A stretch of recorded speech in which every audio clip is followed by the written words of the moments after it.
કરવા છે. ધોરણ 7ના વિદ્યાર્થીઓને મહાહેતવાળી નાટક લઈ અને અર્વાચીન સમય વિશેની સમજાવતી વાત કરતી કૃતિ લઈ અને આવે છે ધોરણ 7ના બાળકો. મહાહેતવાળી, ખૂબ તાળીઓથી વધાઈશું મહાહેતવાળી કૃતિને આપણે.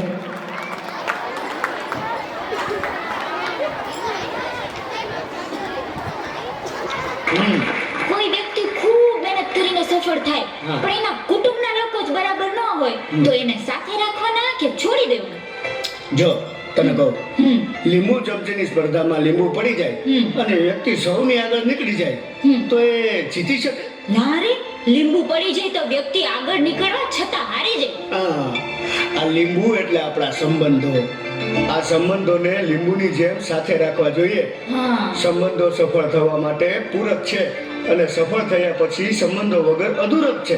વાહ, તો ક્યાં ક્યાં સંબંધો સંભાળવા જોઈએ? પ્રથમ સંબંધ માતા પિતા અને ભાઈ બહેન, બીજો પતિ પત્ની, ત્રીજો ગુરુ શિષ્ય, ચોથો મિત્ર, પાંચમો પ્રકૃતિ, છઠ્ઠો રાષ્ટ્ર અને સાતમો સંબંધ ભગવાન સાથેનો.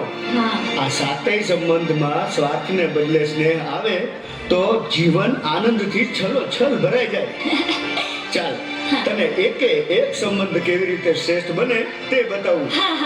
ચલો ચલો. બેટા, અરે બેટા, કહું છું તું સાંભળે છે મારી વાત? રોજની ટકટક સાંભળીને કંટાળી ગયો છું. હા, મોબાઈલે તને આંધળો બનાવી દીધો છે. મૂક કહું છું, મૂક હવે. જો મોબાઈલ લાગતી નહીં હો. લાવ કહું છું. મને દે ના. દે કહું છું ને. આ શું કર્યું તે? પાછળ જ પડી ગઈ છે.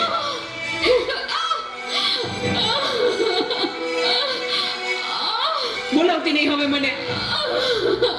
હે ભગવાન, શું કરું મારે આનું? કાંઈ સમજાતું નથી. આજે ઘરે ઘરે આ સમસ્યા છે. મોબાઈલે માતા પિતા પ્રત્યેનો ભાવ સાવ ખલાસ કરી નાખ્યો છે. અરે શેઠ સાહેબ, તમે અમારા ઘરે? તું મને ઓળખે છે? મારા મમ્મી તમારે ત્યાં ઘરકામ કરે છે. એ સુશીલા એન્ડ કંપનીના માલિક ને. તમને તો આખું શહેર ઓળખે છે.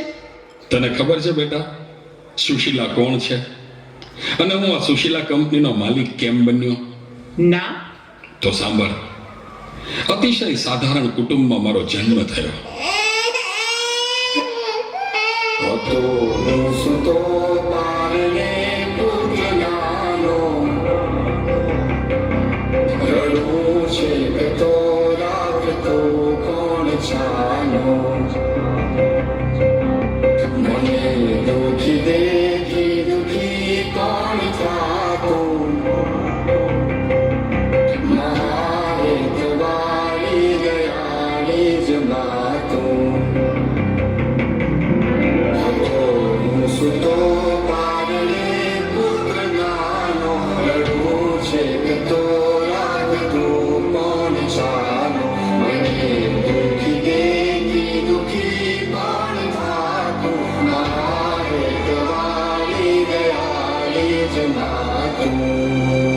મારા બા અને બાપુજીએ ખૂબ મજૂરી કરી મને ભણાવી ગણાવીને લાયક બનાવ્યો.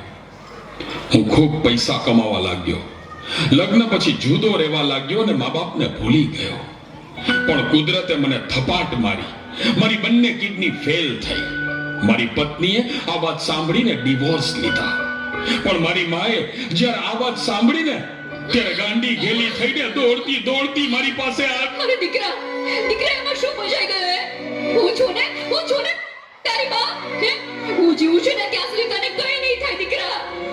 અરે ભગવાને મને તારા માટે જ તો આ બે કિડની આપી છે. ડોક્ટર સાહેબ, તમે મારી આ બે કિડની કાઢી લ્યો. પણ મારા દીકરાને કઈ ના થવું જોઈએ સાહેબ, કઈ ના થવું જોઈએ.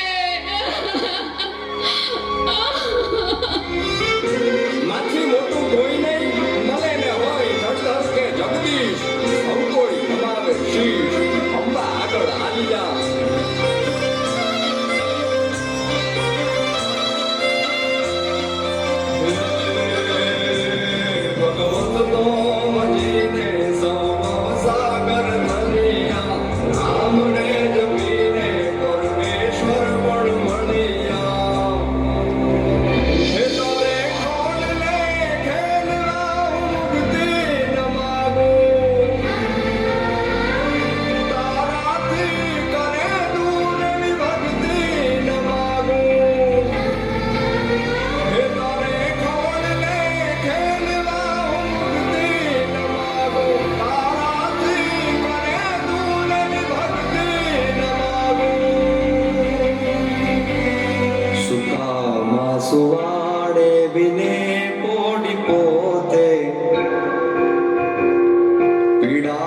બામ પાને તજે સાદ તોતે મને સુખ માટે કટું કોણ ખાતું માહેતવાળી દયાળી જ માતું સુખામાં સુવાડે દિને પોડી પોતે પીડા બામ બંડે તજે સ્વાદ તોતે મને સુખ માટે કટું કોણ ખાતું માહેતવાળી દયાળી જ માતો માહેતવાળી દયાળી જ માતો માહેતવાળી દયાળી જ માતો મારી માએ આપેલી કિડનીથી હું જીવું છું. આજે ગમે તેવી મીટિંગ હોય ને મારી માનો ફોન આવે એટલે બધું સાઈડમાં મૂકી દઉં છું. તને ખબર છે તારી મમ્મીએ તેનું છેલ્લું ઘરેણું એનું મંગળસૂત્ર ગીવે રાખીને તારા બર્થડે માં આ ફોન આપ્યો છે. અને તે આ ફોન માટે હડધૂત કરી તારી માને હડધૂત કરી. શું વાત કરો છો? મને નથી ખબર. મારી ભૂલ થઈ ગઈ, મને માફ કરો. જો બેટા, ઘરે ભગવાન જેવી મમ્મીને હેરાન કરીશ ને તો મંદિરે ભગવાન પણ તને માફ નહીં કરે. એટલે તો તારે માફી જ માંગવી હોય ને તો તારી મમ્મીની માફી માંગ. Mummy sorry. આ ફોન પાછળ હું એટલો આંધળો થઈ ગયો હતો. મને માફ કરી દે મમ્મી. અરે એમાં શું બેટા, ભૂલી જા એ બધું. મારા દીકરા ભૂલી જા. જો હું પણ ભૂલી જાઉં છું. અરે મારા માટે તો મૂંગી કેટલું દુઃખ સહન કરતી રહી અને હું તને હેરાન કરતો રહ્યો. મને માફ કરી દે મમ્મી. આજે વચન આપું છું મમ્મી, મને સુખી કરવા તે તારા સુખોનો ત્યાગ કર્યો છે ને, હું દુનિયાના બધા સુખો તારા ચરણે ધરીશ. એ માટે હું તન તોડ મહેનત કરીશ. મમ્મી, તારું નામ દુનિયામાં રોશન કરીશ. મમ્મી, તારું નામ દુનિયામાં રોશન કરીશ. સુખામાં સુવાડે દિને પોડી પોતે પીડા બામ બંડે તજે સ્વાદ તોતે મને સુખ માટે કટું કોણ ખાતું માહેતવાળી દયાળી જ માતો માહેતવાળી દયાળી જ માતો માહેતવાળી